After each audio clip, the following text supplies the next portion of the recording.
So, Dr. Sandler, Sir. you can cure depression and anxiety. Yeah. And when You're you're probably only not a couple I just gave a little talk about what we do, but I'm also a counselor. Welcome to Psychobabble. This episode, we are going to talk about something which often people wonder about. That we see these some people who keep getting into bad relationships. They get out of one bad relationship, and then they get into another bad relationship, and another bad relationship. And to explain that, Sigmund Freud came up with this theory of repetition compulsion, which is quite a complex concept to understand. But as our Dr. Sandler always does, he'll try to make it simple. So why don't we start? Yeah, this is, on the one hand, it looks simple on the surface, but you go beneath the surface and it's actually quite complicated. Why would a young woman get into a series of relationships, one bad boyfriend after the other? I had a case like this a few years ago, and I'm sure her girlfriends were saying, another bad boyfriend? Yeah. Like, why doesn't she bring home a nice guy? She just got rid of this one jerk, and she brings home another. It's funny, except of course it runs the whole range from a slightly controlling boyfriend to a dangerously violent young man who could kill her. And I've had both kinds in the offices, I'm sure you have had. I've had cases like this in the office, and I refer to this in the case of Carla, because she had a series of bad boyfriends before her. In Tea with Freud, right? In Tea with Freud, right. Right. The one we had on tape. Yeah, the case on tape.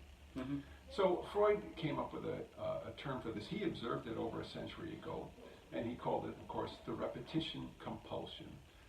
People have some kind of an unconscious need to repeat some old pattern, some old experience, which was negative, it was aversive.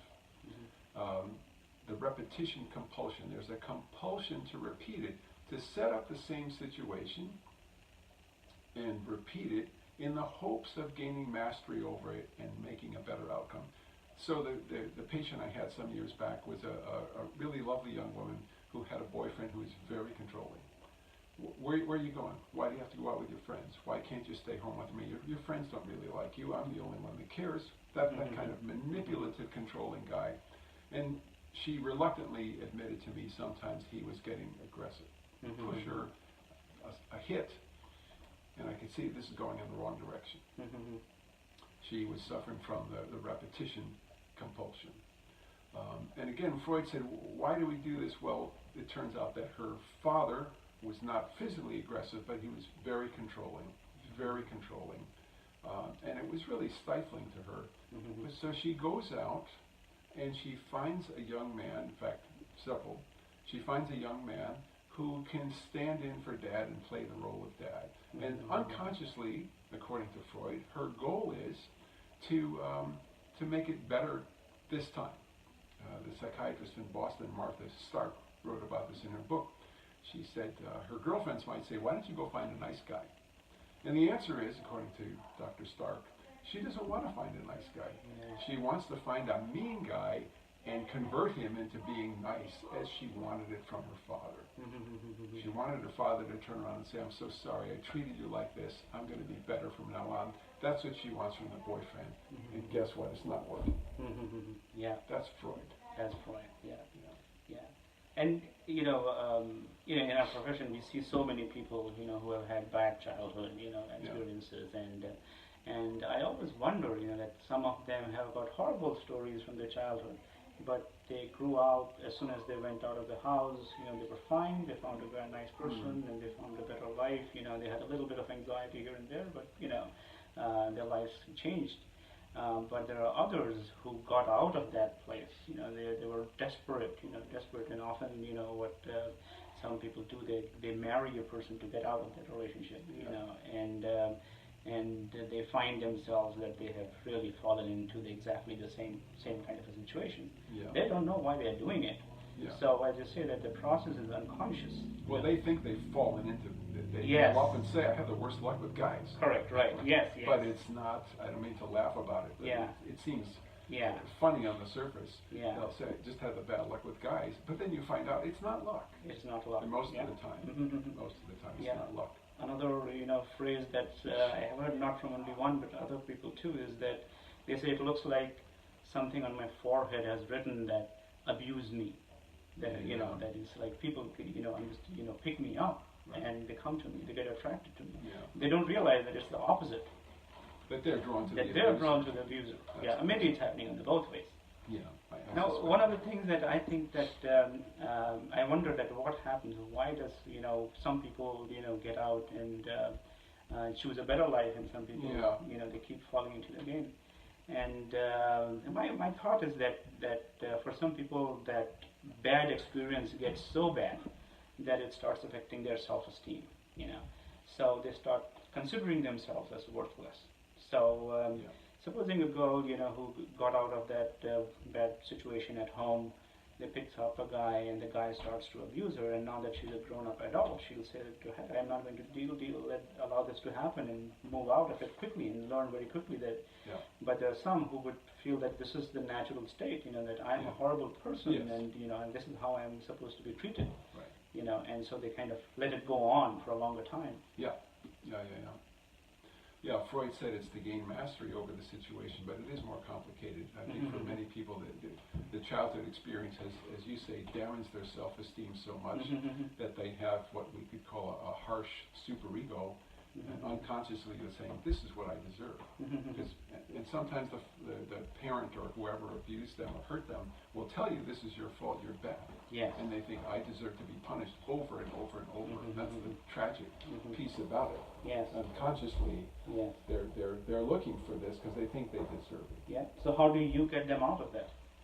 Well, you have to, first of all, show them there's a connection between the past and the present. The young woman I mentioned a few minutes ago, her father was very controlling, so she described him, and I said, are you aware of the fact that you describe him just as you describe your boyfriend? You even use the same adjectives. And her eyes open up and said, no, I never thought about that. Then she's got to face her feelings about her father, which include terrible sadness and monstrous anger. In fact, from the point of view of emotion theory, we could say that the young woman in question doesn't leave the guy because she cannot experience a sustained, healthy anger. Because emotions drive us to very healthy actions sometimes. Yes. So she gets angry once and flips out and says, you're a jerk. But then she submits again. If she sustained the anger, she would say, I'm not putting up with this, I'm furious with this guy, and she would end it. And I want to say to our audience as well, we're not blaming the victim here. Yeah, this is all unconscious. This is all going out without choice. Right, and we're trying to understand the victim, otherwise we can't help her. Sure. Yeah. If she says it's bad luck, what am I supposed to do about luck? Sure. So, we have to find the line being scientific and being politically correct, so we choose to be scientific, I guess. That's what it is. And now you've gotten us in huge trouble. All right, sorry. Let's not go there. So, but it is tricky though. It is tricky. We don't want to offend people. Yeah. So, but as you're talking about this girl, that you talked to, and she was able to express her feelings and emotions and get in touch with and understand it and get out of it. But it's not an easy process, because I have seen a lot of times that they are unaware that they are doing this, and that that unconscious pull is so strong that it doesn't allow them to go there and look at it. And as soon as you start going there, they get panicky and sometimes they drop out of treatment. That can happen. That can happen. It's a little scary to face what happened to you in the past, and then say, well, that was, in this case, that was my dad, my love, and here I am bad-mouthing him in therapy. A lot of people will say that. It's so uncomfortable to trash talk my dad, as one person said to me. It's another facet of this which is so interesting to me. How do you find somebody who is controlling like dad, or alcoholic like dad? It's not always dad, but to use that as an example, it seems to me that we all come into this world with amazingly accurate radar. Another woman came to my office many years ago and said, I have a problem with relationships. Every guy I go out with turns out to be a bad alcoholic. But the first date, he doesn't drink at all. He's fine. The second date, he has maybe one beer. Mm-hmm. And by the fourth date, he's just stinking drunk and angry and mean. Mm-hmm. So how does this happen? I got a little history. She said her father was a terrible alcoholic. Mm-hmm. So how does she, I believe her when she says they didn't drink at first. How does she find these guys? Yes. I think we all have radar. Yes. And can read people before they pick up the beer. Mm-hmm. And we know somehow that they have the same problem that somebody had in the past. Yeah. I think it's like the mind is so brilliant unconsciously, but leads us to trouble. And it's that non-verbal communication that goes on. So, if you're in a party, most likely, you can tell that, I'm not going to get along with this guy, even without having made handshake with the person. And you will avoid that person, and you will know this person, just by looking at them and, talking to someone else, that this is, I'm going to click with this person, and you'll get drawn towards that, without even maybe realizing that this is what you're doing. It happens unconsciously. But it happens all the time. But this, for patients, they have this process that keeps them going into trouble. And the other aspect of this is so interesting. I thought of it as you were talking. Often women, and of course there are abused men out there too. I'm just keep thinking of this one case of a female patient. Often a person will say there were no clues to this until I'm 6 months into the relationship, and then he becomes controlling and mean and sometimes violent. But if you dig a little bit, there were clues. And the patient ignored them, discarded them. So I pressed a little bit with one woman who said, I was in a relationship with this guy for 6 years, and he was fine, and my friends loved him, everybody loved him, and then suddenly he's turning horrible, and there were no clues. And I said, really? Like not a single clue for 6 years? And she said, well, there was the one time where he did throw something at me.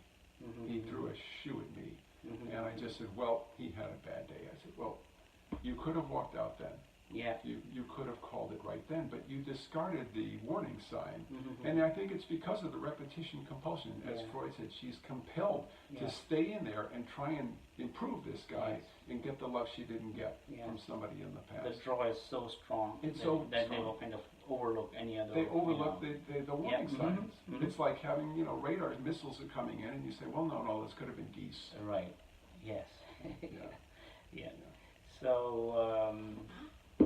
I hope we cleared, the starting concept. It's a bigger topic. It covers a whole range topic. It could be very severe abuse. It could be different forms of, and also that sometimes people not only get drawn towards the abusers, they themselves become abusers.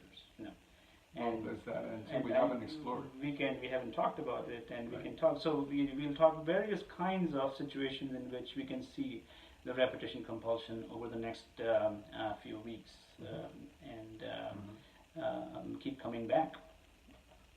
See you soon.